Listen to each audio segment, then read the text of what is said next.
Now, interestingly, the US president ironically announced on Twitter before his account was suspended that he will not attend Joe Biden's inauguration on the 20th of January.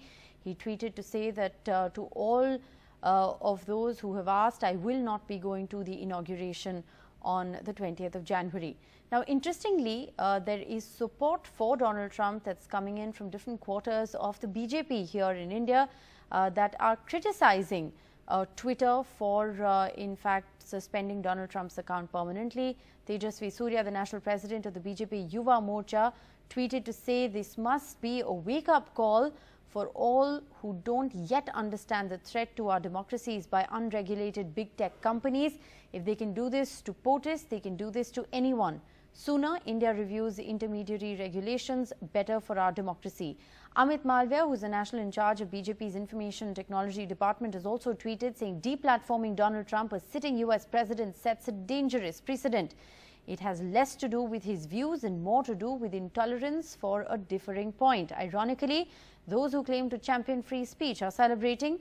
Big tech firms are now the new oligarchs. So this is support pouring in from unexpected quarters, or rather expected quarters, for Donald Trump. But what really does this ban mean? What is the ban policy as far as Twitter, Facebook, Instagram, all of this is concerned? We have expert voices joining us on the broadcast to help us understand this ban better and what really it means. Amit Bhavani, the editor-in-chief of Phone Radar and Android Services, is with us. Pavan Dugal, cyber law expert and advocate, also with us. Pavan Dugal, if I can begin by asking you, this ban has come as a shock to many. Many say that, it was long time in the offing. What do you make of this ban? What are the kind of criterias or the boxes rather that need to be checked in order for an account to be permanently suspended, and in this case, the private account of the US president? Well, clearly, when you are a social media company in the US, you're governed by Section 230 of the Communications Decency Act. This particular section grants absolute immunity to you as a service provider for any third-party data or information that's flowing. In fact, the American law treats the service provider as a pipe provider and is not going to be made liable for anything that flows through the pipe. Having said that, a majority of these social media service providers have detailed terms and conditions which stipulate the various elements of expected conduct or behavior by users.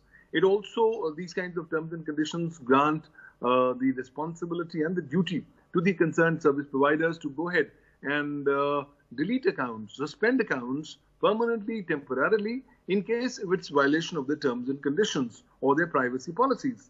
Now, given what's been happening in the last few weeks, and now what we saw in the Capitol Hill, it's increasingly very clear that this particular platform has come to the conclusion that this particular account could potentially invoke violence, and therefore they've gone in for permanent suspension. The power exists with them. President Trump has the option to go and challenge it in an American code of law. But what of are course, the Twitter terms, cannot be held legally responsible what for are it. The terms but and conditions? If the court finds that the suspension is not in accordance with the terms and conditions or of law, then the court can go ahead and set aside the suspension. But this is unprecedented. This has happened with the most powerful person in the world, which is the US president. And if that happens, it also is an indication of the fact that we are now going in a new cyber world order, something that I have elaborated in my recent book, A New Cyber World Order Post-COVID-19. And I particularly believe this was one particular danger why President Trump had last year come up with an executive order asking the Department of Justice to go ahead and review Section 230 of the Communications Decency Act. Globally, we are beginning to see voices that these big tech companies are getting very powerful, and there is a need for far more regulating them rather than the current levels of regulation. Pavan Dugal, very briefly, I'm going to interrupt you here and ask you to respond to what's being said here in India. We put out those two tweets by Tejasvi Surya and Amit Malviya who say that this sets a very dangerous precedent. This can now happen to anyone. This has given Twitter a lot of power. If they can take down the account, like you said, of the most powerful man in the world, then they can do this to anyone. You are bang on target. These guys have got lots of power. And this power has now been exercised against the most powerful person in the world. Therefore, common citizens like you and me don't have any kind of a reckoning. In a scenario like this, it's now actually the wake-up call for the countries of the world to start having a relook at making these service providers, social media companies more accountable, more responsible, more transparent pertaining to the activities that they do. Because this is very, very vague. This particular ground can be invoked in any kind of political figure or any kind of tweet stream, which, according to the subjective opinion of the concerned service provider, would be violating its terms and conditions. Amit Bhavani, which way would you weigh in? Do you think this is welcome?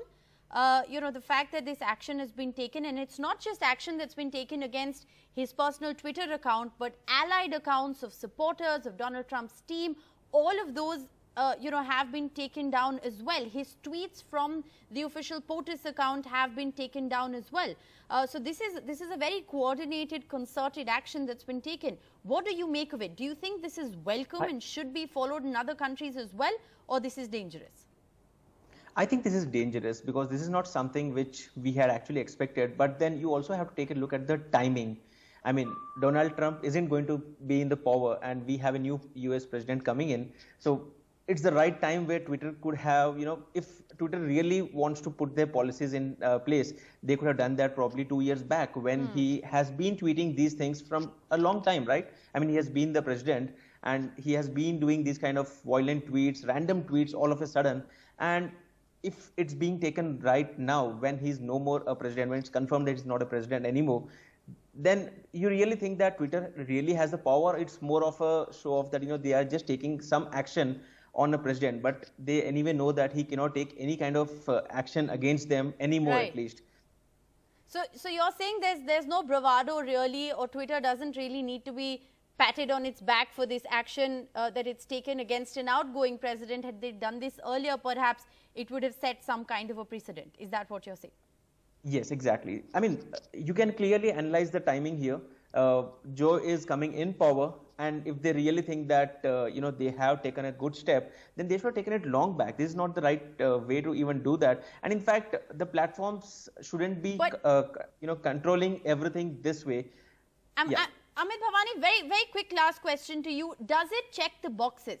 Does this decision to ban the account check the boxes in terms of Twitter's own policy for suspending an account? Yes, they did have a few requirements that you cannot do these kind of tweets, and they had clearly mentioned that the president, or be it any account, shouldn't be tweeting in this way. And following that, still Trump went ahead and posted some violent tweets, kept posting about his election results and whatever. And ultimately, following that, they had taken action. But as I mentioned earlier, this is not something which they have done bravely. I mean, if they really had to do it, they could have done it. They should have done it long back, but they have done it right now because they know that Donald Trump cannot do anything against this current action. And in fact, his Facebook account also would be back after 2 weeks. That's exactly after Joe Biden becomes the president. So, So, Twitter has suspended the US President Donald Trump's personal account, and this account has been suspended permanently. They've also said that they've done this because it posed a risk of further incitement of violence. Is this a dangerous trend or a welcome one? It's a conversation we'll continue to have. Thank you both very much for joining us with your perspective.